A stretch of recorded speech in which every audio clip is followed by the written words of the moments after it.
Bonsoir à toutes et à tous. Merci d'être là pour cette premier moment des nouveaux entretiens d'Auxerre de 2024 sur l'autorité.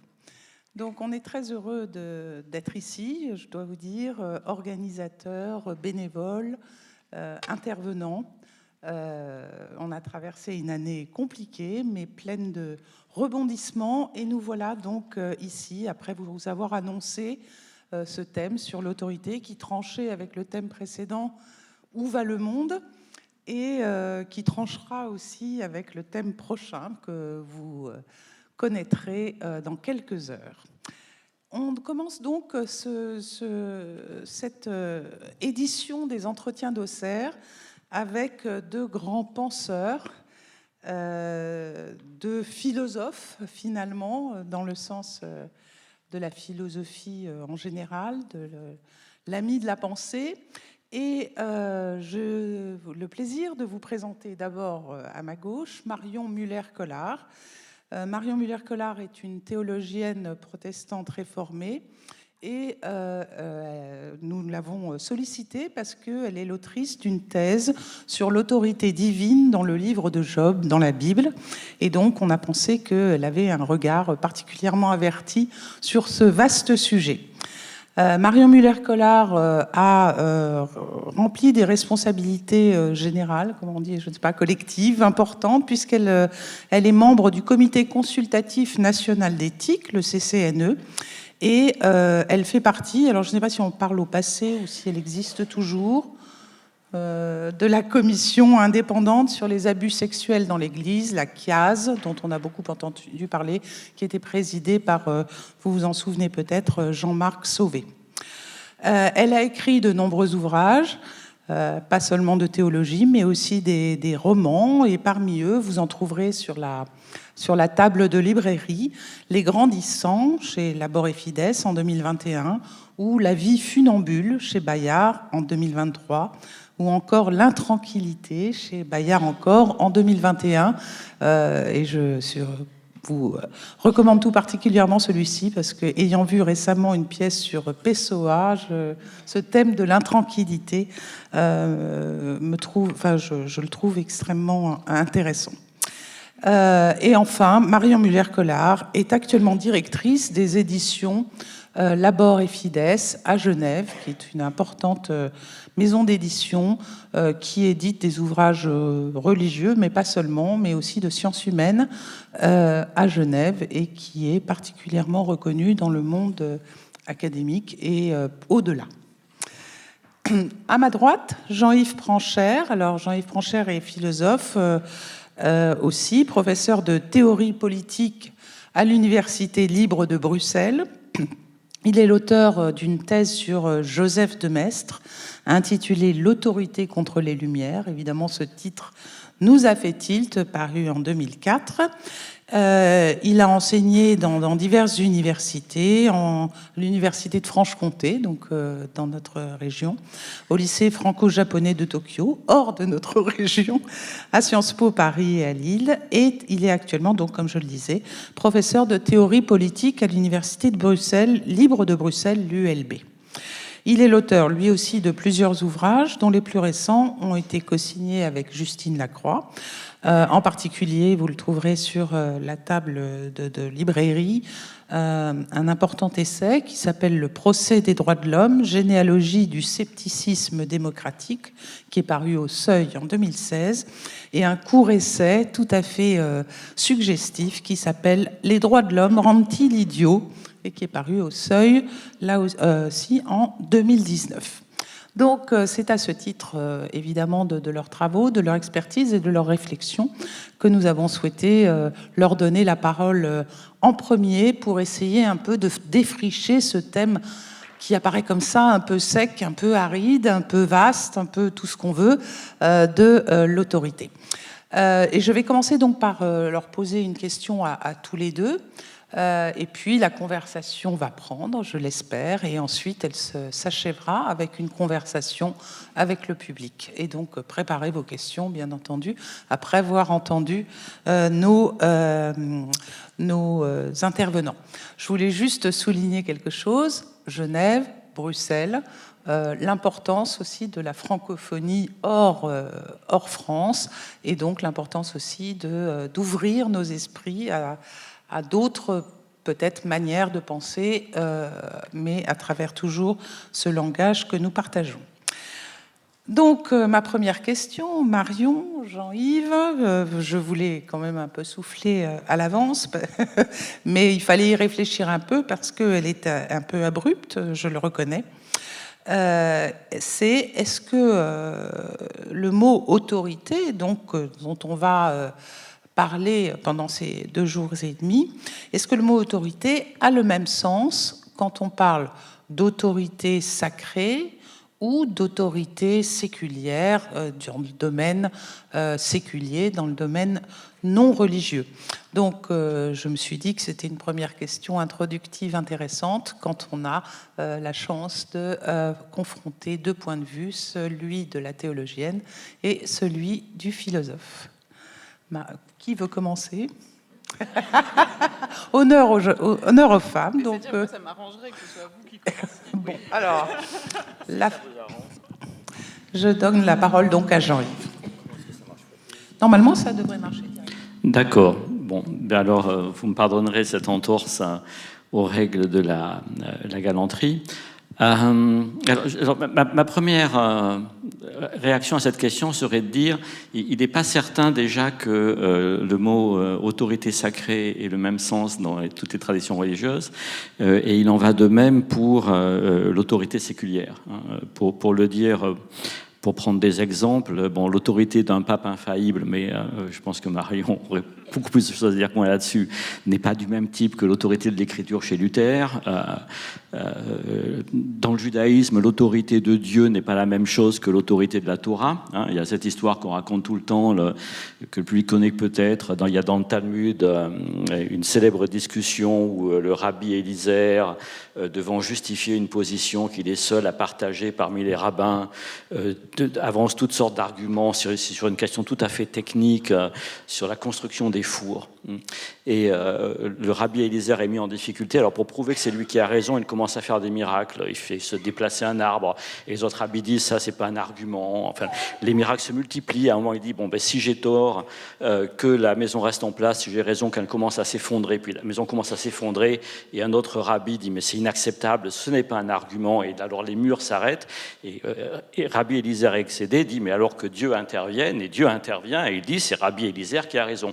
Et là, l'autre rabbi Josué dit à Dieu, non, tu nous as laissé la Torah, tu l'as abandonnée, tu n'as absolument rien à dire dans cette discussion.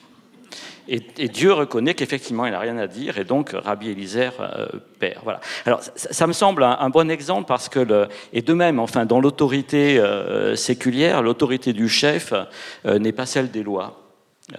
L'autorité du législateur n'est pas l'autorité de la science. Bon. Alors maintenant, et je pense qu'il faut quand même faire une distinction. Alors pour faire quand même une distinction, je partirai de l'idée suivante, qui est que une autorité, c'est d'abord ce qui autorise, et qu'elle a besoin pour cela d'être autorisée. Bon. Et la différence entre l'autorité sacrée et l'autorité séculière, c'est peut-être, mais je n'ai que des peut-être à amener aujourd'hui, c'est peut-être que l'autorité sacrée renvoie à une autorité ultime dont le caractère sacré, justement, fait qu'elle ne peut s'autoriser d'elle-même. Voilà, Dieu s'autorise de lui-même. Et tandis que l'autorité séculière s'autorise toujours d'autres autorités, au pluriel, et des autorités mobiles, et elle dépend beaucoup plus de son efficacité dans le processus d'autorisation que ne l'est l'autorité sacrée, qui peut dire Dieu a parlé. Alors, voilà, donc je dirais ça. En même temps, ça ne va pas de soi. Vous voyez, dans l'exemple de la Torah, du Talmud que j'ai donné, Dieu parle, ça ne règle rien du tout. Et d'autre part, on pourrait dire, ah oui, mais en démocratie, de quoi le peuple s'autorise-t-il ? Si ce n'est pas de lui-même. Bon. Et alors je pense qu'il y a des réponses à ça, hein, et ici il faudrait faire des distinctions. C'est pas la même chose de s'autoriser de la raison du peuple, pour reprendre le titre d'un beau livre de Frédéric Brahami, ou de s'autoriser de la volonté du peuple. C'est pas la même chose de penser la démocratie comme volonté du peuple ou comme processus délibératif. Et donc ici, on pourrait entrer dans toutes sortes de questions, ce qui fait que la distinction que je vais introduire, elle a une certaine instabilité. Mais c'est celle que je proposerai pour commencer. Merci beaucoup. Déjà beaucoup de directions possibles et d'interprétations possibles. Marion ? Oui, merci. C'est toujours plus agréable d'intervenir en deuxième, puisque c'est par pure fainéantise. Ça permet quand même de s'appuyer et de profiter de l'élan qui a été donné par le premier intervenant. Et donc, oui, alors moi, effectivement, je suis de la tradition réformée, comme Valentine Gibert l'a mentionné, et qui, en soi, est déjà, en fait, interroge déjà la question de l'autorité, en effet, et de qu'est-ce qu'on met derrière ce mot, et qu'est-ce qui autorise l'autorité. Et alors moi, je l'avais pris plutôt dans le complément de ce que vous dites, l'autorité qui autorise, mais l'autorité qui désigne un auteur, en fait, c'est-à-dire du coup une forme de singularité et en soi un crédit qu'on doit aller conquérir par une forme quand même de rationalité, et qui, dans le protestantisme, va défier cette autorité donnée. Il me semble que quand on parle d'autorité séculière, on a quelque chose à bâtir, alors quelque chose à instituer. Or, l'autorité sacrée, parce que vous avez choisi ce mot qui n'est pas le même que l'autorité religieuse, c'est ce qui est donné. Le sacré, moi je proposerais partir de cette définition, et elle est tout à fait chamboulable et discutable, mais il me semble qu'on peut se partir du fait que c'est ce qui est donné. Et d'ailleurs, aujourd'hui, il y a un espèce de glissement sémantique qui fait qu'on entend derrière sacré, intouchable. Quand je dis « ah ben non, c'est sacré », il y a une forme de laïcisation, je pense que c'est pas le bon terme de ce mot-là, qui indique bien que c'est ce qui reste quand tout s'effondre, en fait. Et c'est pour ça que c'est d'ailleurs un mot qui est de nouveau remobilisé, je pense, qui témoigne de quelque chose de l'angoisse de l'effondrement, en fait, là, ce mot de... Mais qui menacerait jusqu'à l'autorité.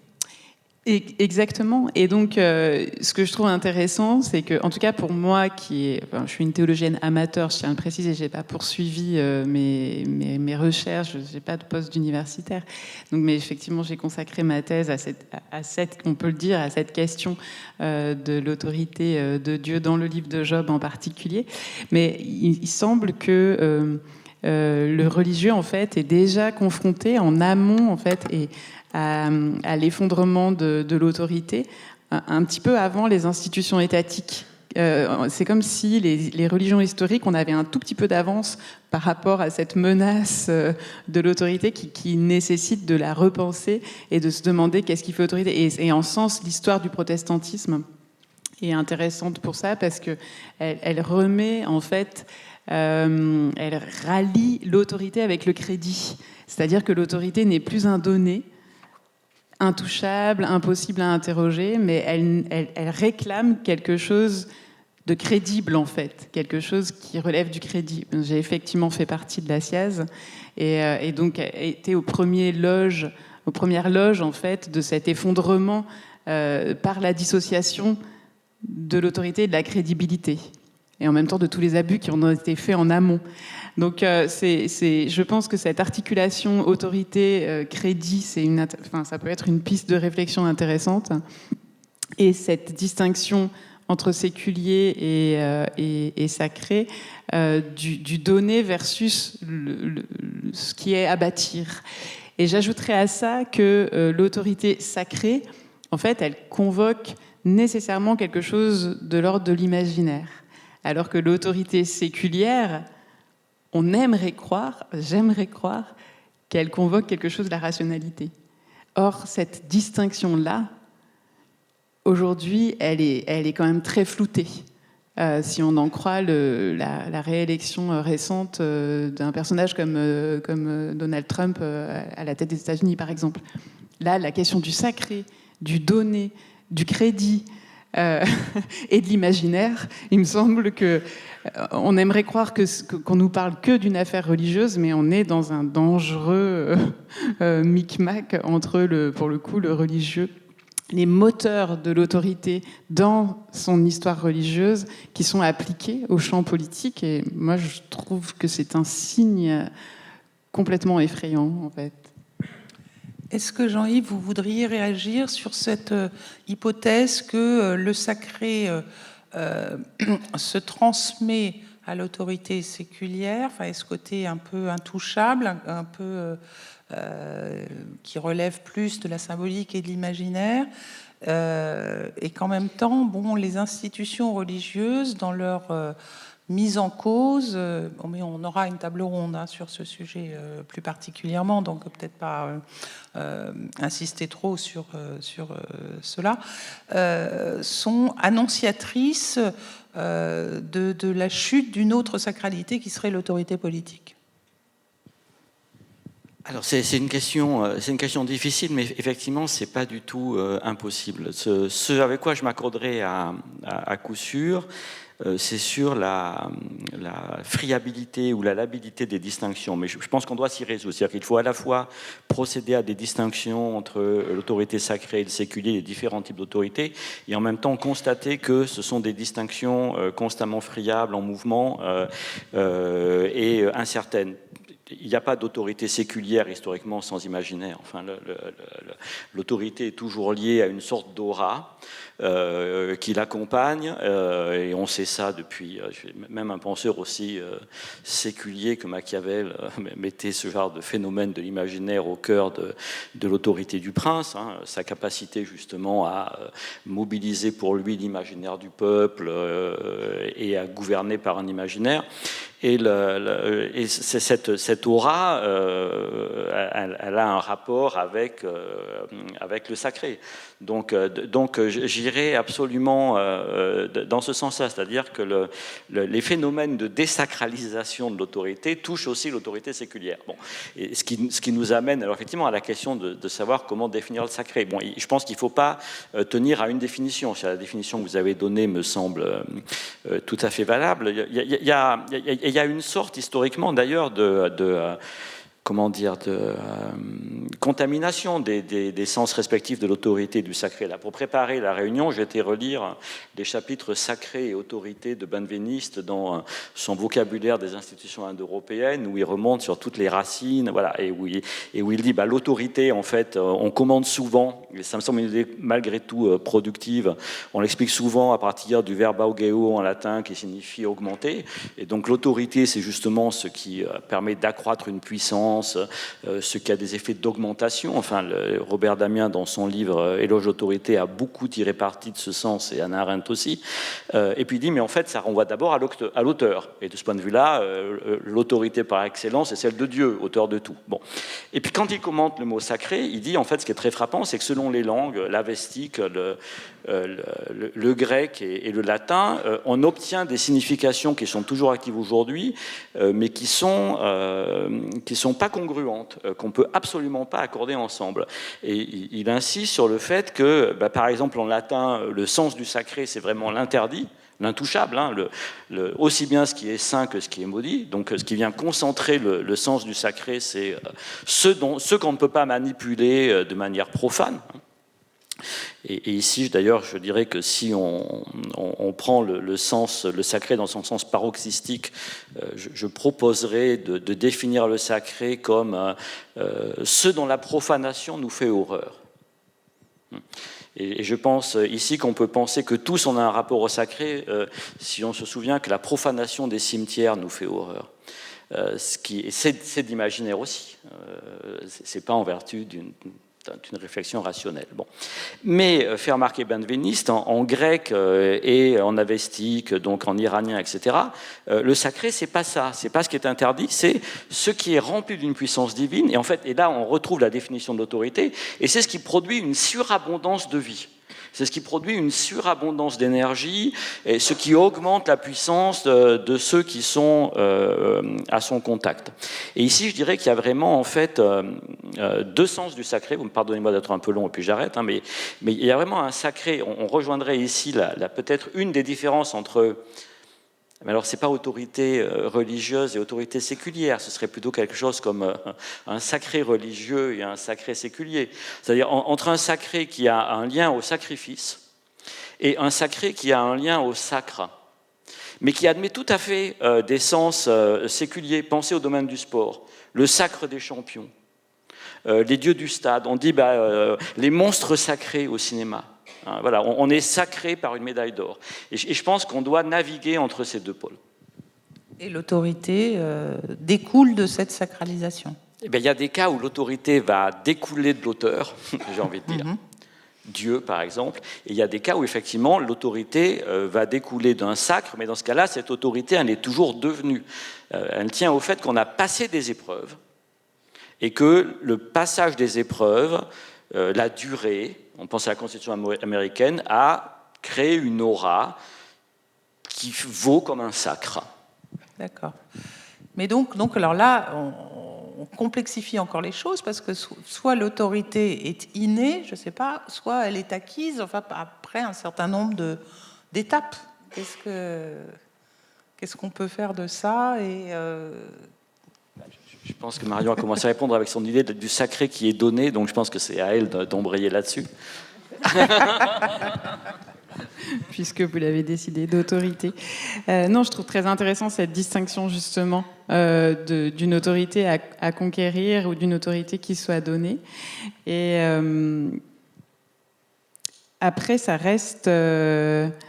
ça déplace un peu, ça déplace la question de l'autorité vraiment sur la personne plus que sur les institutions justement, puisque ça c'est quelque chose. J'ai un peu accidentellement enseigné la philosophie pendant une très brève année, mais je trouve que par exemple la question de la personne morale, le fait que une institution puisse être dotée d'une autorité, puisqu'il y a eu un consensus autour de ça, c'est quelque chose qui est très difficile à appréhender aujourd'hui pour la jeune génération en fait.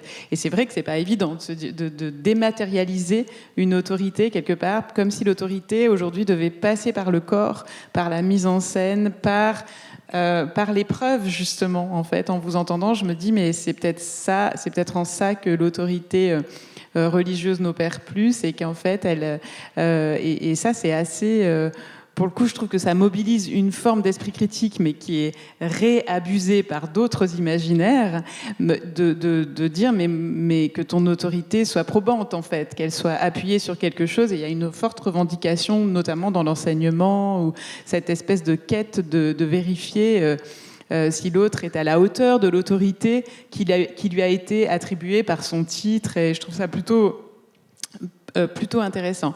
Mais le déficit de ça, c'est justement qu'on n'a plus, en dehors de personnages censés être messianiques, en tout cas auprès desquels on concentre un désir ou des espoirs en fait de salut pour la société, pour soi, en dehors de ces personnes-là, on a de la peine à trouver des tiers-lieux de l'autorité qui soient hors tout individu et qui soit commun en fait. Ça, je trouve que c'est une des grandes difficultés, parce qu'on ne peut pas mettre à l'épreuve, on peut le faire en tant que philosophe, hein, mais on ne peut pas normalement mettre à l'épreuve des notions comme par exemple les valeurs républicaines, la question, ces valeurs sacrées de la République, liberté, égalité, fraternité. Quelle autorité elles peuvent avoir, parce que là on n'est plus dans la question de prouver quelque chose, mais de mobiliser en fait quelque chose qu'on a établi comme étant des valeurs. Et moi, ce qui m'a beaucoup marqué et qui me paraît être une clé intéressante d'autorité, peut-être un tout petit peu subversive, et qui a à voir avec la question de la sacralité qui est souvent totalisante en fait. Quand on dit sacré, on est dans quelque chose de rapidement radical et de totalisant. C'est qu'en fait, quand j'étais... alors, je ne suis plus membre du CCNE, mais depuis peu. Mon deuxième mandat a pris fin, et c'est comme ça, et c'est très bien que l'autorité, justement, se dilue dans la diversité, en fait, du groupe.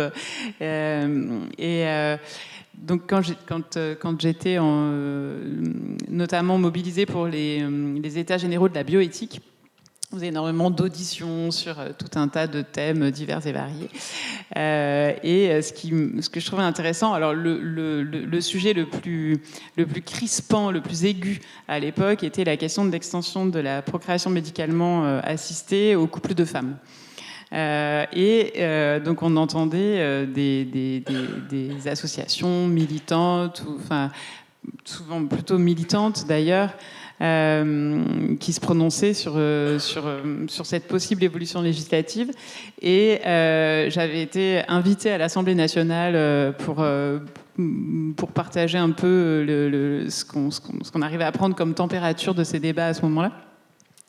Et j'avais dit, la bonne nouvelle, c'est que les valeurs républicaines sont toutes mobilisées. Liberté, égalité, fraternité, toutes. La mauvaise nouvelle, c'est qu'elles ne sont jamais toutes les trois mobilisées par un seul groupe.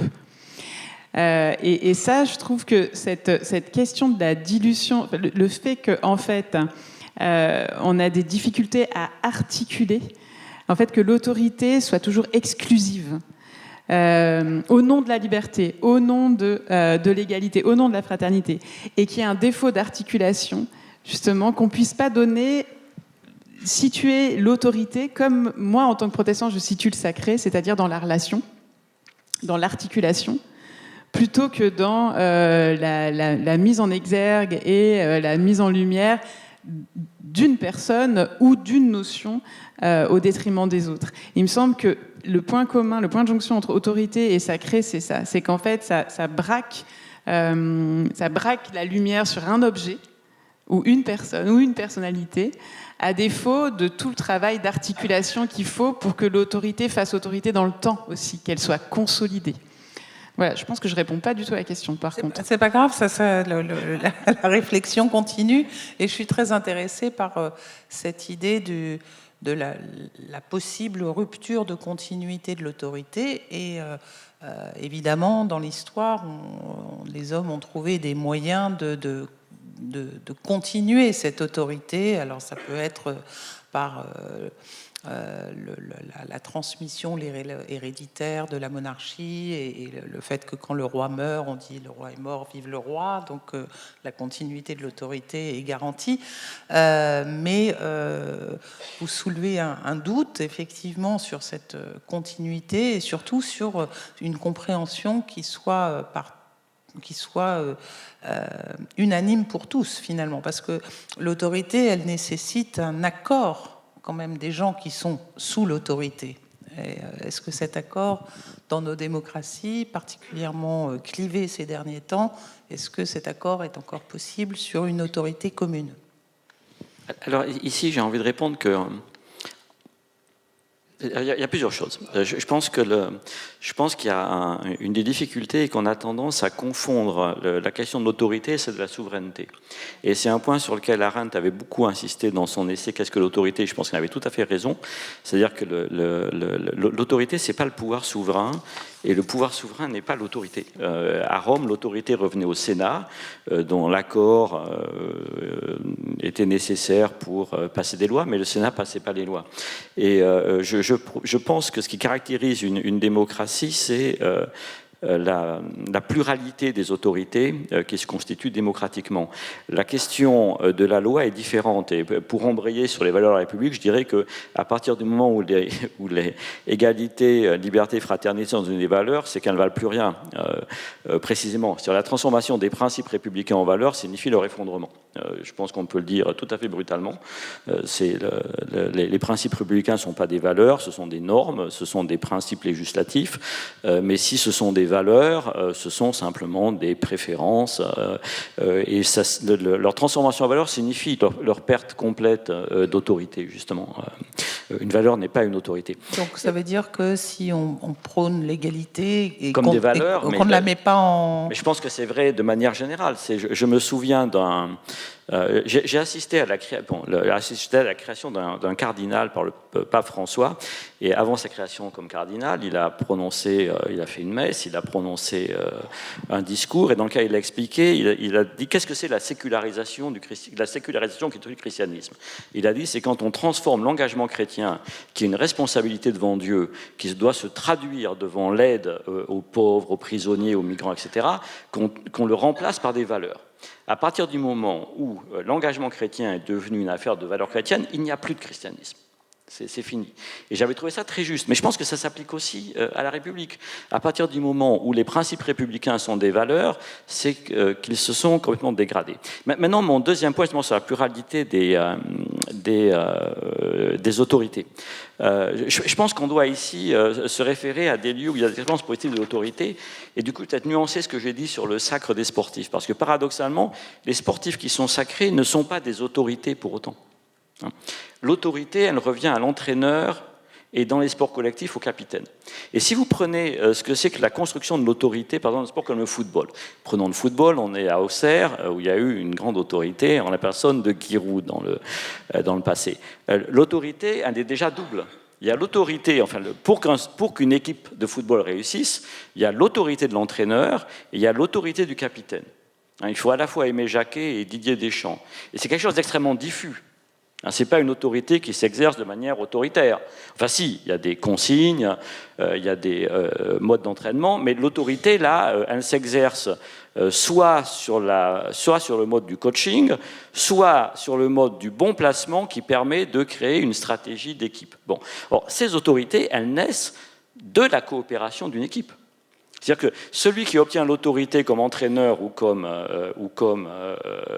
capitaine, c'est qu'il permet à son équipe d'atteindre au maximum de ce qu'elle peut dans un travail de coopération. Bon, je pense que ce serait des bons modèles pour penser ce qu'est une autorité démocratique normalement.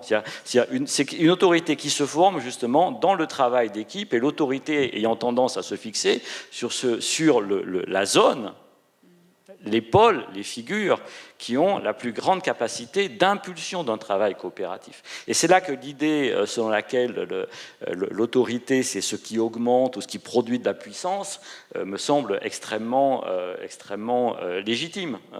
Voilà. Donc, c'est pourquoi je pense qu'il vaut mieux insister sur ce que l'autorité autorise et permet, plutôt que sur ce qu'elle interdit.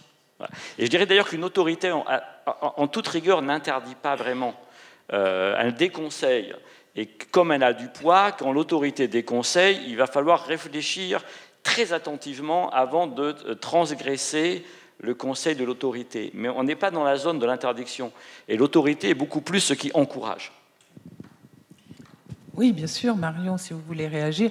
Je trouve très intéressant ce déplacement de l'autorité du sportif vers son coach, en fin de compte vers son entraîneur, puisqu'il me semble que l'autorité juste est aussi quelque chose qui relève de l'effacement. Là, je parle en tant qu'éditrice, c'est-à-dire qu'un bon auteur est un auteur qu'on n'entend pas, qui prend la parole pour la donner, en fait, et qui ne sature pas son texte d'autorité justement sur le lecteur. Moi, je suis très sensible à ça au quotidien dans mon métier, c'est de vérifier qu'il y a une notion de capacité qui soit mise à l'œuvre justement dans ce que l'autorité autorise et permet, et non pas d'autoglorification. Et il me semble que là, on est aussi sur ce problème de où va-t-on mettre le sacré, du côté du clinquant, en fait, du côté du visible, et une confusion, vous parlez de la confusion entre autorité et souveraineté, qui me paraît très périlleuse aujourd'hui, c'est la confusion entre autorité et séduction. Pardon, je reviens à la SIAS, je sais que j'ai pas trop le droit, mais je pense pas dire des choses qui recouperont ce qui se dira samedi matin, malheureusement je pourrais pas être là. Mais c'est que dans les travaux, dans les auditions qu'on a faites, ce qui était le plus typique, c'était pas systématique, attention, mais c'était quand même très typique, c'est que la plupart du temps, l'agresseur dont il était question était une personne qui était immédiatement définie comme très charismatique. Voilà, cette question du charisme, en fait. Et ça, pour moi, c'est quelque chose d'extrêmement important et qui rejoint la question que vous ne m'avez pas encore posée, Valentine, mais à laquelle je vais du coup déjà répondre, qui est que bibliquement, je ne parle pas de l'autorité divine, mais de la délégation de l'autorité divine à des personnages bibliques identifiés. Ce sont toujours des ploucs, pardonnez-moi, que Dieu choisit généralement dans les récits bibliques. Pauvres types. C'est-à-dire les anti-charismatiques. Voilà.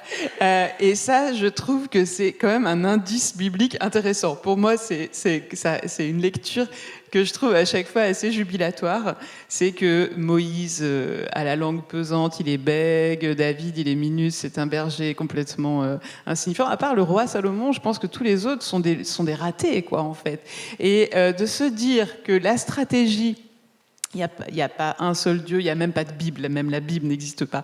Tout ça étant des montages narratifs très très divers. Mais en tout cas, il y a quand même un point commun et qui traverse même l'entier de cette grande épopée biblique, c'est que généralement, c'est comme si l'autorité divine choisissait de se manifester, justement de se faire prendre en charge par des gens qui ne peuvent pas être soupçonnés de séduction.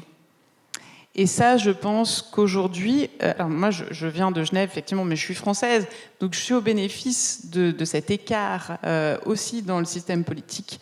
C'est-à-dire qu'il n'y a pas moins charismatique qu'un personnage politique suisse. Je confirme. Voilà. Non, mais c'est très bien. Non, mais ça donne à penser. Alors moi, je suis nulle voilà, je n'ai pas du tout les compétences de me prononcer sur le fait de savoir si le modèle suisse serait transposable à l'échelle française pour des questions historiques ou pour des questions d'échelle, tout simplement. Je n'en sais rien. En tout cas, ce qui est flagrant, c'est que, et alors du coup, mais c'est aussi intéressant, c'est que eux, ce qui les excite, c'est notre histoire politique à nous. En fait, ils se frottent les mains, ils parlent de nous tout le temps, en fait. Parce que ça vient chercher, finalement, ça vient peut-être répondre à une frustration de ne pas pouvoir, justement, faire une grande saga, un psychodrame. Voilà, nous, on leur fournit tous les psychodrames politiques qu'ils n'arrivent pas à avoir chez eux. Mais n'empêche que ça donne à penser sur est-ce qu'on peut avoir la maturité, parce que le paradoxe aujourd'hui, c'est quand même que cette confusion, même si on arrive à la pointer, je ne suis pas sûre qu'on pourrait la désamorcer dans le sens où il y a une envie d'admirer, en fait, une envie de personnages charismatiques. Ça fait pas envie. Non, mais en plus moi la première. Je veux dire, je vois très bien ce qui peut être à l'œuvre dans le fait de donner l'autorité à des personnages qui ont l'air d'avoir une aura. C'est un mot qu'on a employé plusieurs fois depuis le début de la discussion, ou en tout cas qui ont quelque chose de charismatique. Or, il me semble qu'on est au début du danger, et ce danger n'est pas seulement entre les mains de ces personnages-là, mais entre nos mains à nous qui avons un tel besoin d'admirer, en fait. C'est une question aussi. Oui, alors, en sous-texte, évidemment, on a le souvenir récent de l'élection d'un personnage charismatique, d'autant plus charismatique qu'il a été épargné par une balle qui lui est passée très près de la tête. Mais alors justement, c'est intéressant ce besoin de se soumettre à une autorité, mal choisir l'autorité à laquelle on se soumet, être victime d'abus d'autorité. Est-ce qu'on peut un peu développer sur ce danger finalement que peut faire courir l'autorité? On a parlé tout à l'heure d'absence d'autorité ou d'autorité qui faillit, mais là, qu'est-ce qui se passe? Dans le discours médiatique et public, on dit très souvent il n'y a plus d'autorité, l'école n'a plus d'autorité. Enfin, voilà, les institutions, trop d'autorité, pas assez d'autorité, problème d'abus d'autorité. Voilà, quelle est la bonne mesure? Non, mais je pense que la question, c'est moins l'autorité elle-même que la modalité de sa formation. De ce point de vue-là, le cas de l'autorité du professeur, elle repose en partie sur l'autorité de sa science. Donc elle repose sur une formation de savoir qui a cru au fil du temps en prouvant son efficacité, donc qui s'est consolidée dans un processus qui confère une autorité, et en même temps, le bon professeur, c'est aussi celui qui est un bon entraîneur. Hein, c'est comme en sport, c'est le bon coach. Bon, ou bien, enfin, disons, on va dire, dans des conditions idéales. Bon, je trouve que j'enseigne dans des amphithéâtres où il y a 900 inscrits, donc le coach, la figure du coach ne joue pas un rôle, et je me retrouve justement du côté du théâtre, et ce qui est problématique, parce qu'effectivement,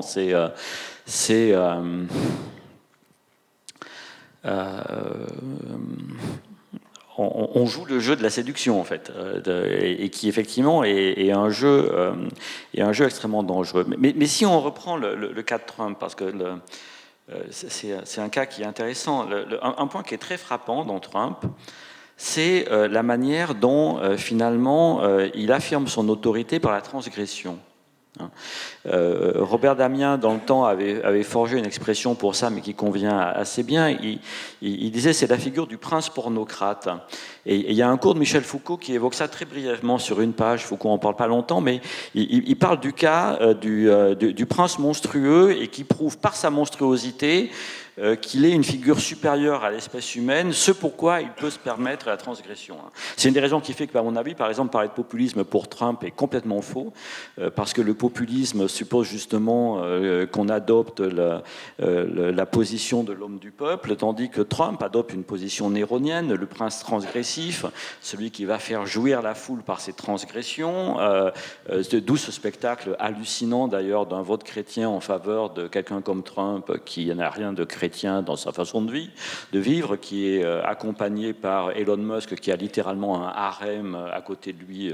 Le harem n'a jamais été un modèle de la famille chrétienne. Non, mais voilà.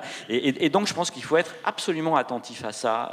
Et c'est un point très intéressant, c'est que justement, on est là dans un mode de formation de l'autorité qui n'est pas le sacré, qui n'est pas non plus l'autorité donnée par l'épreuve de la rationalité qui a fait ses preuves, ou de la prudence politique qui a fait ses preuves, etc., mais qui est un pouvoir qui se donne par l'affirmation désinhibée d'une transgression qui prouve justement une surpuissance qui se montre par la transgression. Bon. Et c'est quelque chose qui est vieux dans l'histoire humaine. Hein. En général, ça se finit mal. Néron, général, ça se finit mal, Richard III... Oui, en général, ça se finit mal. On est d'accord, ça se finit mal. On va voir comment ça va se finir, là. Ça peut se finir très mal aussi. Vous voyez, mais c'est un point qui me semble extrêmement important, parce que on a là quelque chose qui est pas du tout l'autorité démocratique, qui est pas du tout le populisme, ou au moins au sens historique, ou qui est une forme de populisme, Enfin, Elon Musk n'a rien de populiste. Enfin, il n'y a pas un point de contact chez Elon Musk avec le populisme, même dans ses sens les plus larges et les plus éloignés de la tradition historique du populisme américain. Et on a un phénomène d'autorité parodique, et qui se construit sur la parodie, paradoxalement, du sacré, de l'autorité, etc. C'est un phénomène très inquiétant, mais qui doit être noté comme tel. Et sur l'abus d'autorité, donc cette intéressante remarque sur le fait que c'est souvent les personnages charismatiques qui font figure d'autorité et qui peuvent commettre des abus, alors que les personnages plus lambda, que Dieu choisit, vont porter cette parole malgré tout et aboutir finalement, consolider un message, quelque chose comme ça. Ce paradoxe, vous l'expliquez comment ? Mais il me semble que c'est un moteur, en fait, et on le voit dans l'embarras qu'on peut avoir quand on est effectivement enseignant, ou même tout simplement orateur. C'est vrai qu'il y a toujours ce moteur de la séduction, en fait, et je crois que ce serait totalement vain que de vouloir atteindre une pureté dans laquelle la séduction ne jouerait plus aucun rôle, en fait. La question, c'est la question de la question de la limite, en fait. C'est à quel moment je vérifie que l'autre reste souverain. Et c'est pour ça que ce que je trouve intéressant dans ces figures paradoxales qui vont porter l'autorité par effacement, par minimalisme, en fait, et y compris d'ailleurs des textes qui dans la Bible, se font écho d'une autorité divine qui relève plus effectivement de l'histoire rabbinique qu'on a entendue en introduction, de ce que la Kabbale appelle le tzimtzum, c'est-à-dire vraiment le retrait. C'est-à-dire qu'il y a une autorité aussi dans le retrait. Mais simplement, c'est une autorité qui n'est pas bling-bling et qui n'est du coup pas spectaculaire et qui a un effet de détente beaucoup plus long. Et il me semble qu'on peut-être on pourrait convoquer aussi la notion du temps dans cette affaire. C'est-à-dire qu'on est aussi pris dans des fulgurances et des écrasements de distance et de temporalité. Et c'est intéressant d'ailleurs parce que les deux choses véritablement sacrées dans le champ biblique, ce sont l'espace et le temps. C'est pas des gens. Et cet écrasement, à la fois de l'espace par la mondialisation et à la fois du temps par l'instantanéité des communications, a peut-être à voir avec cette difficulté en fait à assumer une autorité qui puisse une autorité tranquille en fait, qui puisse assumer sa part d'effacement pour agir dans le temps. Quelque part un bon enseignant. Ça m'arrive de croiser comme ça des personnes qui enseignent et puis qui ont, comme tout le monde, été impressionnées devant une classe mutique qui va absolument rien dire pendant 1 an, pendant 2 ans, puis vous les oubliez, puis 20 ans après, sur le quai d'une gare, madame, monsieur, c'est grâce à vous que... Ah bon ? Toi qui faisais toujours la tronche au premier rang. C'est ça, en fait, cette question du temps. Mais si, du coup, par défaut de retour d'autorité par rapport à nos besoins narcissiques, on se précipite immédiatement à surmanier la séduction, alors là, on perd l'autorité à long terme. Et il me semble qu'on est dans quelque chose de ça, et que ça a peut-être à voir avec cet écrasement de l'espace et du temps aussi. Ça me semble très juste. Enfin, et en vous écoutant, c'est ce que je me disais. Je me disais, en fait, des phénomènes comme Trump, ça échappe aussi bien au régime de l'autorité qu'au régime du sacré. Ce qu'il tente de faire, c'est de mobiliser des identifications narcissiques à sa propre position transgressive et de surpuissance jouée. Et alors que ce que vous décrivez très très bien, c'est une autorité qui se retire pour ouvrir de l'espace et du temps. Et ça, il me semble que ça pourrait être une bonne définition de ce que c'est que l'autorité.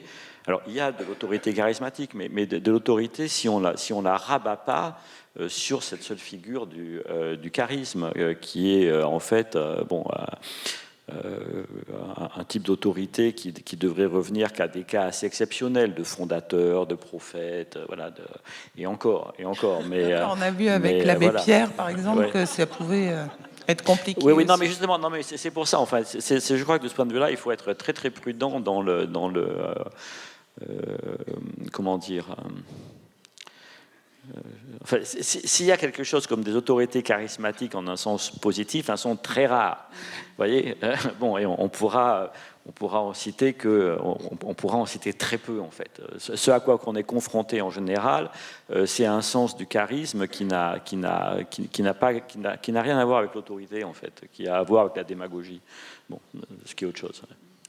Oui, alors c'est peut-être là où l'exemple du professeur est pas complètement satisfaisante, parce que si on ne pense qu'un professeur, un professeur pas du tout charismatique, il passe rien non plus. Enfin, je veux dire, il y a l'autorité et le transfert de connaissances, etc., passe aussi par un peu de séduction, mais enfin une pédagogie qui fait que la personne qui est sous l'autorité accepte de prendre, d'apprendre de cette autorité.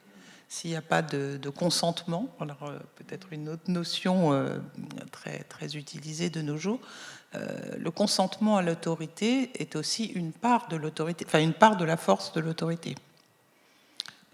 Est-ce que c'est là aussi où c'est dangereux? Parce que se soumettre complètement à l'autorité, là on pense à la résistance par exemple, qui a refusé de se soumettre à une autorité politique donnée à un moment donné. Cette résistance, eh bien, comment on fait la limite entre le respect de l'autorité nécessaire à une société qui avance correctement et le déni d'autorité ou la contestation de l'autorité. Voilà, comment ça se passe, en particulier dans les exemples modernes un peu hallucinants qu'on est en train de vivre. Je ne sais pas si j'ai été très claire, pas très claire. Non, c'est difficile, mais ce que je voulais dire par rapport aux professeurs, c'est que à titre tout à fait personnel, je me rends compte que les professeurs dont je me souviens ne sont pas ceux qui nous séduisaient le plus, en fait, qui nous en jetaient plein la vue, à qui on avait envie de plaire, qui nous plaisaient. Et c'était souvent juste des personnes dont l'autorité s'est manifestée à rebours, en fait, de façon rétroactive, parce que l'enseignement est resté. Donc, ce qui faisait autorité, ça n'était pas eux, mais c'était ce dont ils étaient porteurs. Et je pense qu'on peut peut-être amener encore une autre notion qui est celle peut-être de la distinction entre existence et essence. C'est-à-dire qu'en fait, le problème, à mon avis, c'est l'essentialisation. C'est-à-dire qu'en fait, un professeur, ça n'est pas... c'est un être qui a acquis effectivement un savoir, une expérience, une pédagogie, et ça n'est pas... il manifeste son autorité par ses acquis, d'où la version qui me plaît de l'autorité comme augmentation, parce que du coup, on est dans un devenir plutôt que dans une essentialisation, dans une progression possible aussi. Et c'est ça qui lui confère son autorité. Et je pense que la difficulté, c'est... il y a une espèce je ne vais pas arriver à l'exprimer très clairement parce que c'est en train de s'élaborer pour moi, mais du prix au carré est très paradoxal, c'est-à-dire qu'à la fois, j'ai l'impression que dans les jeunes générations, il y a une provocation, et quand je dis jeune génération, je ne parle pas de la jeune génération d'aujourd'hui, c'est le principe d'une génération plus jeune par rapport à celle du dessus, c'est de venir provoquer, on l'a vu d'ailleurs dans le très beau montage qu'il y avait en introduction, venir provoquer, et en même temps ne surtout pas vouloir que le référent, l'adulte par exemple, cède à la provocation. J'ai une amie qui appelle ça le devoir de ringardise. Je trouve ça génial, de dire on a un devoir de ringardise pour la génération d'après. Et c'est d'ailleurs, par immense raccourci, c'est ce qui préserve de l'inceste, quelque part, qui est un des grands tabous sacrés, qui préserve en fait la confusion des générations. Et en même temps, on est toujours provoqué, et surtout dans une société où on a tellement de peine justement à vieillir un petit peu, on est toujours provoqué à essayer de faire comme, de leur montrer que si, on est cool aussi, etc. Et je pense que c'est là que j'en reviens aussi à cette autorité, à lente détente, en fait, à lente diffusion dont on a vraiment besoin. Mais je me suis un petit peu égarée. Je pense que je m'égare. Non, mais je suis tout à fait d'accord avec ça, donc vous égarez pas du tout. Et puis ce que je voudrais ajouter, c'est que si on reprend l'exemple du professeur, justement, l'autorité, c'est pas, encore une fois, c'est pas le pouvoir souverain. Moi, il y a énormément de professeurs ou de penseurs à qui je reconnais une autorité extrême. Mais l'autorité, ça veut dire que ça a du poids. Donc je les ai toujours écoutés et je les ai toujours lus en les méditant profondément. Après, le résultat, ça peut être qu'en réalité, je suis d'accord avec rien. Et je vais dire des choses qu'ils trouveraient épouvantables, avec lesquelles ils n'auraient pas du tout été d'accord. Mais en même temps, ils m'ont complètement formé. C'est-à-dire, c'est à leur autorité que je dois, y compris mes désaccords avec eux, et la capacité de dire, ben justement, ayant médité longuement là-dessus, non. Voilà. Mais donc, c'est pour ça qu'il me semble beaucoup plus important d'insister sur le fait que l'autorité est ce qui a un poids. Et d'une certaine manière, c'est ce qui nous donne du poids, mais y compris dans le refus. Enfin, donc, c'est pas du tout que le consentement à l'autorité, à mon avis, n'est pas du tout le fait que on va se soumettre. Je dirais tout déjà la différence entre quelqu'un qui a une autorité intellectuelle et quelqu'un à qui je n'en reconnais pas, c'est que celui qui a une autorité intellectuelle, s'il dit quelque chose qui me choque ou avec quoi je suis spontanément en désaccord, dans la mesure où je reconnais une autorité, je vais aller lire de près ce qu'il dit. En revanche, si j'ai affaire à un histrion intellectuel auquel je ne reconnais pas d'autorité, je ne vais pas aller le lire. Tout simplement. Voilà. Je voudrais juste réagir, puisque, en fait, dans ce fameux verset biblique du Deutéronome et des 10 commandements qui enjoint à honorer son père et sa mère, le mot hébreu, c'est lekaved, qui signifie peser, en fait, donner sa juste pesée. Et je trouve très intéressant aussi dans ce que vous dites, parce que ça dépolarise les choses, c'est-à-dire il n'y a pas de soumission versus rébellion. En fait, il me semble qu'une juste autorité est celle qui autorise justement aussi celui qui doit être à son profit, au profit de ce qui est transmis, à donner son juste poids. Et ce sera une réponse variable en fonction des individus, justement. Moi, il m'est arrivé une fois, j'étais en grande difficulté avec une élève, et bon, la philosophie, c'est en plus une discipline que je crois quand même être un tout petit peu particulière. Et j'avais fini par lui dire, on avait essayé plusieurs choses, etc. Et puis elle était furieuse parce qu'elle était excellente partout, sauf en philo, bon, de mon point de vue en tout cas. Et puis, donc c'était une grosse blessure narcissique pour elle, et très sincèrement, à un moment, je lui ai dit, mais peut-être que je ne suis pas la bonne professeure de philosophie pour vous. Et parce que c'est un an, hein, c'est une seule chance, quoi. Enfin, et je trouvais ça justement en termes d'abus d'autorité. Je trouve que ça, c'est un vrai problème pour moi dans l'enseignement tel qu'il est pensé aujourd'hui par rapport à cette discipline. Et c'est bizarrement ça qui m'a redonné à ses yeux, c'est pas mon calcul, hein, mais une forme d'autorité. C'est-à-dire le fait de pouvoir dire cet effacement, justement, de pouvoir dire en fait, je suis pas le tout. De ne pas être totalisant. Et donc, il me semble que de pouvoir sortir, de plus en plus, je me dis, on est vraiment dans des... Nos cerveaux ont besoin de classifications très, très binaires et de dépolariser les choses en se disant qu'en fait, il y a vraiment une alternative entre la rébellion et la soumission la plus totale. Et ça implique, du coup, une formation à l'esprit critique, et ça implique déjà d'être modélisant par rapport à ça et d'être capable de reconnaître aussi ses propres limites, de poser des limites et de reconnaître les siennes, en fait.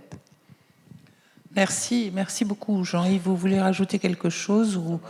Bon, je trouve qu'on a... Voilà, c'était une mission exploratoire, compliquée que cette conversation, mais je pense qu'elle elle aura agité beaucoup d'idées. Moi, ce que je retiens de vos réflexions et de ce que vous nous avez transmis, c'est que l'autorité, c'est plutôt quelque chose de positif, hein, parce qu'on l'entend parfois chez certains comme quelque chose d'abusif, mais là, je vois plutôt quelque chose de positif, quelque chose qui est mesuré, une bonne autorité, si je puis dire, mesurée et qui agit sur le long terme, en fait.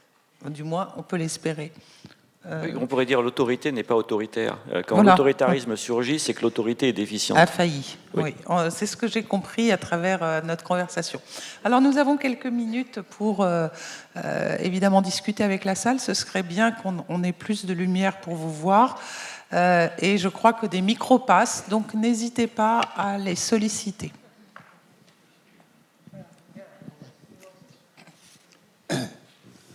Je voudrais justement, à propos de cela, connaître votre opinion sur la pertinence d'une recommandation d'un vieil instituteur dans les années 2000 qui disait à ses jeunes collègues « Vous n'aurez d'autorité que celle de votre exemplarité ». que l'une ou l'autre, vous souhaitez répondre ou commenter, parce que c'est pas vraiment une question, mais c'est... Moi, j'aurais tendance à préférer... C'est un peu ce que je disais sur la fin, c'est la question d'être modélisant. C'est-à-dire, c'est quand même compliqué d'attendre des personnes avec qui on interagit qu'elles aient une attitude que soi-même, on n'arrive pas à avoir. Donc, ça, c'est une chose. Mais à la question de l'exemplarité qui peut-être me terrorise... je substituerais peut-être la question de l'intégrité. Parce que l'intégrité peut intégrer justement aussi la faille. Et la question, c'est qu'est-ce qu'on en fait, en fait. C'est pas être exemplaire.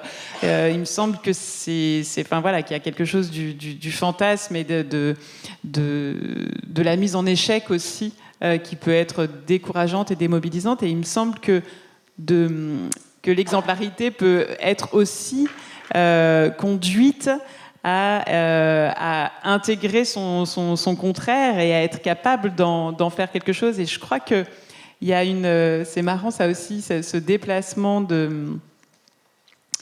qui est souvent déploré dans le monde de la culture ou de la littérature, par exemple, vers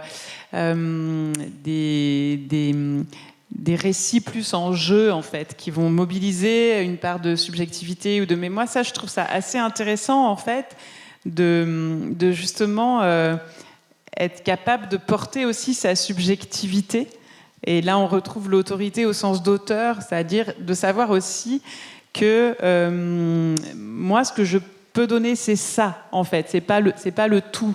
Et je parlais tout à l'heure du CCNE, c'est vraiment une expérience très, très forte de l'autorité déléguée à la pluralité, en fait, à la diversité aussi. C'est possible. Si c'est une commission qui peut avoir autorité, c'est parce que justement, il y a du désaccord, il y a de la diversité, ça tire, en fait. Et il me semble que ça, c'est...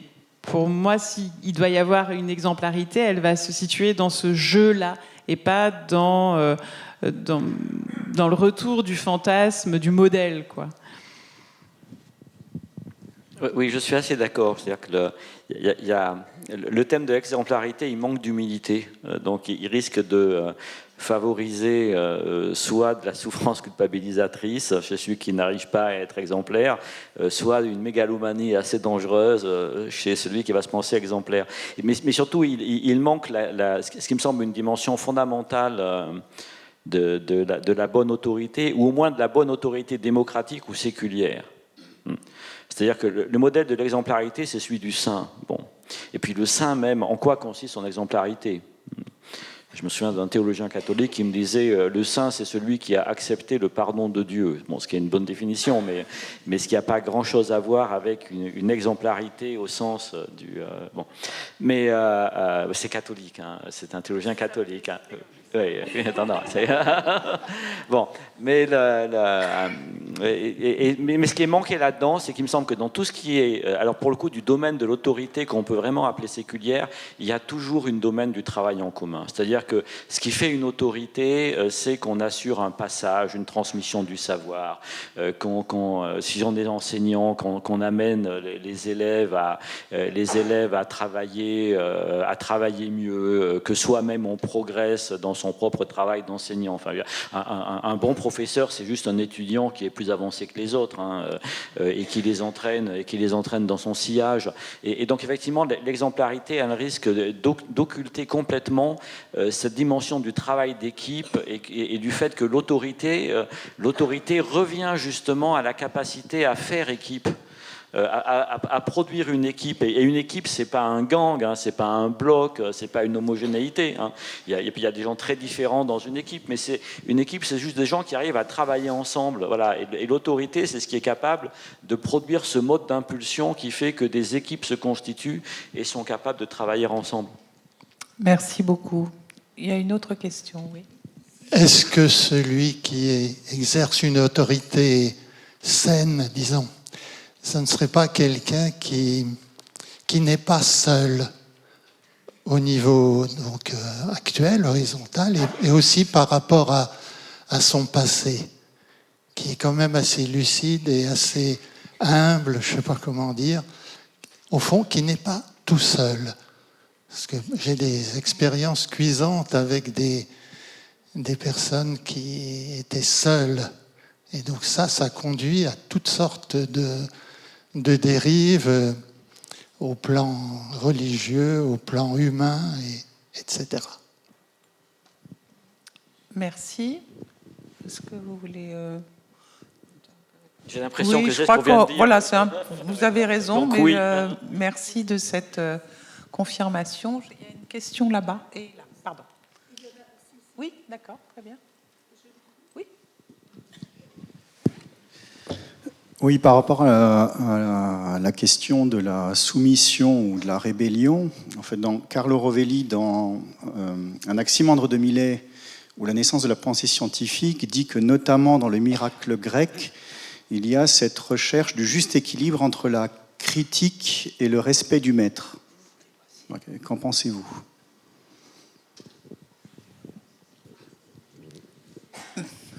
J'ai envie de dire oui. Enfin, et j'ai même envie de dire que c'est pas simplement un équilibre, c'est une sorte de synergie des deux.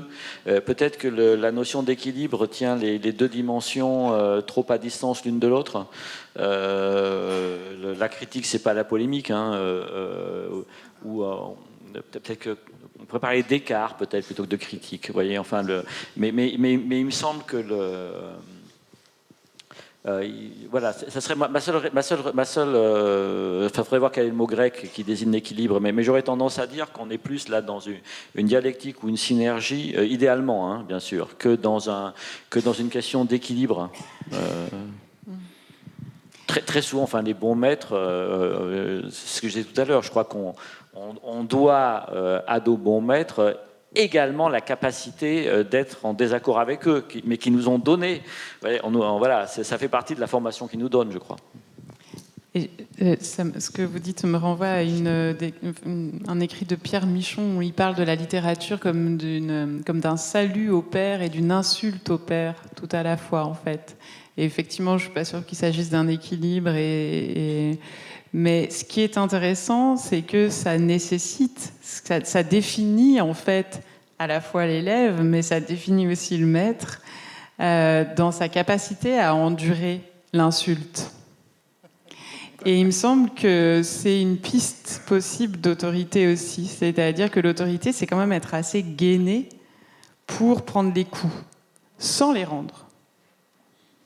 Et ça nécessite justement d'être déchargé dans nos fonctions sociales de la nécessité de plaire. Ça, je crois que c'est extrêmement important. Et ça m'interroge un tout petit peu sur la capacité de fournir le travail sur soi nécessaire pour pouvoir tenir dans sa propre main à la fois, c'est un auteur catholique que je cite avec plaisir, Jean Sullivan, qui parle de l'importance et de l'inimportance. Quand un homme s'est trouvé, quand il a trouvé son importance et son inimportance, alors il devient libre, insolent et amical. Pour moi, à titre personnel, c'est un mantra quotidien de pouvoir être libre, insolente et amicale, puisque tout est dit à la fois justement de cette synergie qui est recherchée. Et quand on peut résister à cette tentation de plaire, endurer le fait de déplaire, on rend un service immense à celui qui se tient en face de nous, puisqu'on lui ouvre la voie de la survie possible, de sa propre survie, en cas de désaccord, en cas de conflit ou en cas de déception. C'est très dur de décevoir, en fait. Et d'être capable de ça, pour moi, c'est en soi une preuve d'autorité quasi flagrante. J'étais marquée que Paul Ricoeur confie un jour à Olivier Abel, l'un de ses élèves, disciples, je ne sais pas à quel degré on peut dire ça, qu'il y avait deux choses qui étaient insupportables dans la vie humaine. La première étant de savoir qu'on était mortel. Ça, on pouvait s'y attendre. Et la seconde, je m'y attendais un tout petit peu moins, qui était de savoir qu'on n'allait pas pouvoir être aimé par tout le monde. Je trouve ça un aveu extrêmement attendrissant et en même temps capital, parce que si on est tout le temps en charge tout le temps dans cette quête-là, dans l'espace social, on le sature. Et là, on est en déficit d'autorité. Flagrant de cette autorité à long terme, en fait, à lente détente, que j'appelle de mes voeux, en tout cas. Merci. Alors, il y avait une question au fond, là, peut-être à Michel avant. Oui, j'aimerais rebondir sur la question de l'exemplarité de l'enseignant, qui fait le lien d'ailleurs avec l'intervention de Marion Muller-Collard, qui rappelait son anecdote sur sa figure modélisante vis-à-vis de cette jeune élève de terminale qui était déçue. Je me posais la question si on ne pourrait pas introduire une dimension historique, un peu d'historicité dans la figure d'autorité. Parce qu'en réalité, l'instituteur qui se présente comme exemplaire, il correspond aussi à une conception de la République. Vous connaissez tous les hussards noirs de la République. J'ai en tête, par exemple, un instituteur qui est devenu adjoint de la mairie d'Auxerre, qui était adjoint de Jean Moreau, qui s'appelait Jules Cuillet, qui avait fait tout son parcours ici. Il avait été instituteur, puis il avait été, après l'école normale, formé tel qu'on l'imagine à l'époque. Il était exemplaire dans sa formation, dans ses transmissions. Il augmentait ses élèves. Et il était une forme aussi un peu de saint de la République. On retrouve cette idée du sacré que vous avez évoquée dans votre discussion. Et j'ai l'impression qu'aujourd'hui, cette idée de la figure d'autorité a quand même changé. On demande certes des résultats, plus d'efficacité peut-être, ou toujours de l'efficacité aux enseignants, mais on leur demande moins d'être des espèces de figures héroïques. On leur demande peut-être d'être plus à l'écoute. On leur demande même, en quelque sorte, je suis enseignant, on leur demande aussi de montrer leurs failles, d'être une personnalité. Et c'est peut-être ça aussi le retrait que vous avez évoqué. Voilà, c'était une intervention que je me permettais de faire parce que je trouve que l'historicité peut aussi jouer. Merci beaucoup. Michel ? Oui, je voulais juste une précision, parce que sur deux mots que vous avez utilisés et qui correspondent à une question que je me pose assez souvent. Vous avez dit que l'autorité peut se déliter quand les principes républicains deviennent des valeurs. Alors ma question, c'est qu'est-ce qui différencie philosophiquement et politiquement un principe d'une valeur ? Petite question. Merci Michel. Alors, non, mais je dirais que on peut parler de principe ou de norme. Hein. Je dois beaucoup ici à Jean-Marc Ferry, qui a beaucoup insisté sur cette distinction. Je dirais que précisément, pour commencer, les principes et les normes, on les respecte, et les normes, on leur obéit. Bon. Donc on ne demande pas une identification. Et on ne demande pas que la valeur soit, que la norme soit, pour ainsi dire, votre substance. Donc, si vous voulez, quand on est dans le régime liberté, égalité, laïcité, compris comme des normes ou des principes, ce régime, il va vous obliger à accepter, à reconnaître dans leurs droits toutes sortes d'attitudes ou de comportements que, du point de vue des valeurs, vous pouvez très bien juger mauvais. Donc le geste de l'évaluation et la reconnaissance de la nécessité ou de l'universalité d'une norme ne sont pas homogènes. Alors après, il peut y avoir des recoupements, hein. Mais ça me semble une distinction qui est quand même assez importante, oui. Dans le langage courant, on mélange. Oui, dans le langage courant, on mélange, oui. Dans le langage courant, on mélange. Mais ceci dit, c'est intéressant, parce qu'après tout, toute la pensée républicaine a fonctionné jusqu'au XIXe siècle sans le mot de valeur. Jusqu'à la fin du XIXe siècle. Donc il faut quand même s'interroger sur ce moment, et c'est une question très sérieuse. Hein. Pourquoi est-ce qu'à un moment, le mot valeur surgit et il surgit parce qu'on a précisément dissocié le bien, qui est le terme qui disparaît du coup, alors qu'en fait ça devrait être ça. Hein.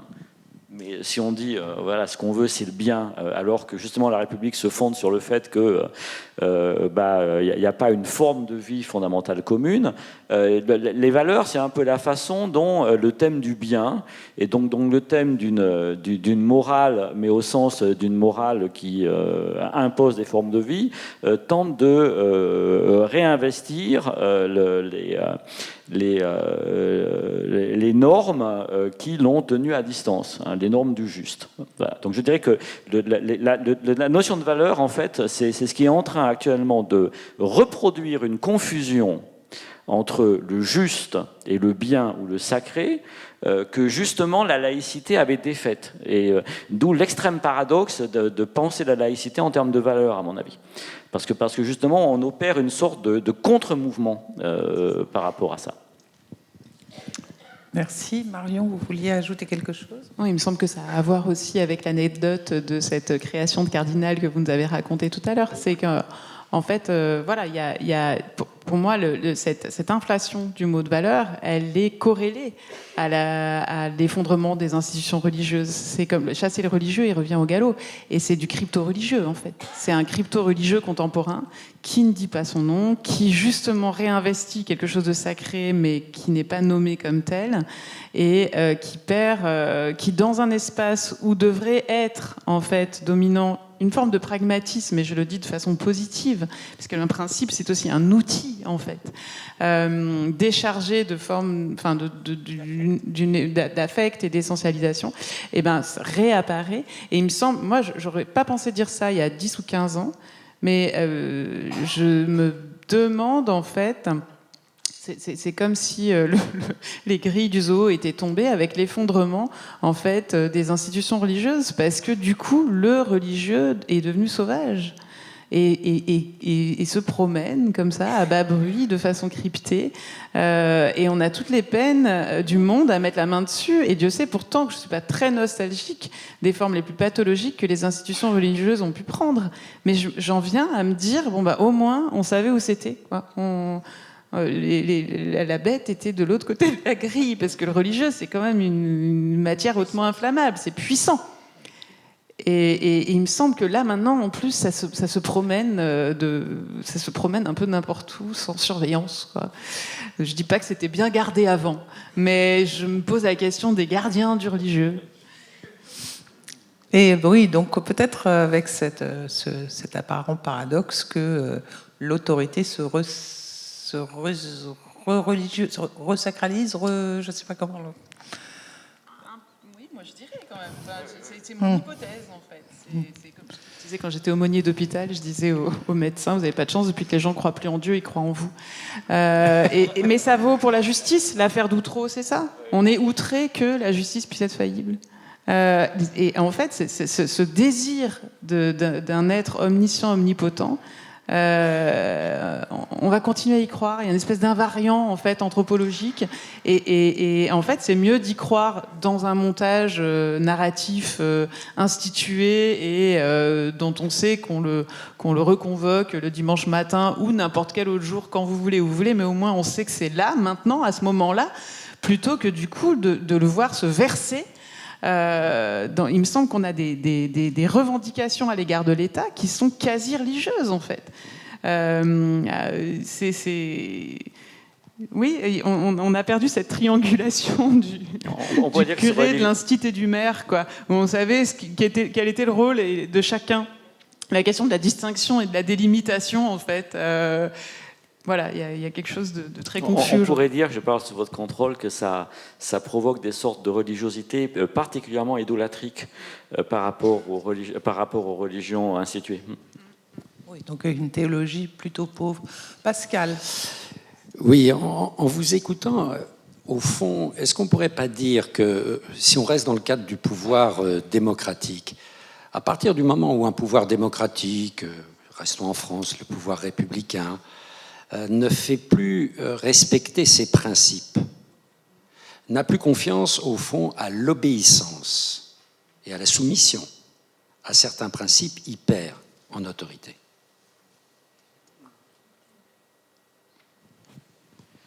Oui, on peut. Oui, on peut.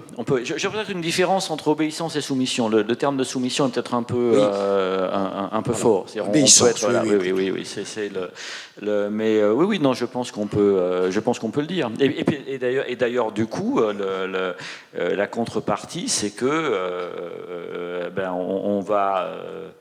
on va tenter d'entrer dans un champ où justement, au lieu d'avoir des principes qui doivent être suivis, on va les remplacer par des valeurs qu'on va vouloir séduisantes. Voilà.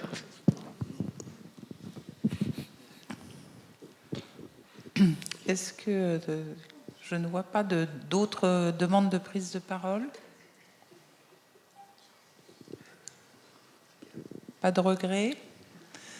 Bon, écoutez, je pense que nous avons eu un premier avant-goût de nos débats de demain et après-demain, un avant-goût substantiel et qui tournera dans vos têtes, j'espère, avant de dormir ce soir. Merci à nos intervenants, merci à Marion, merci à Jean-Yves pour avoir ainsi exploré ce thème qui paraît un peu abstrait et lui donner chair et lui donner toute sa complexité.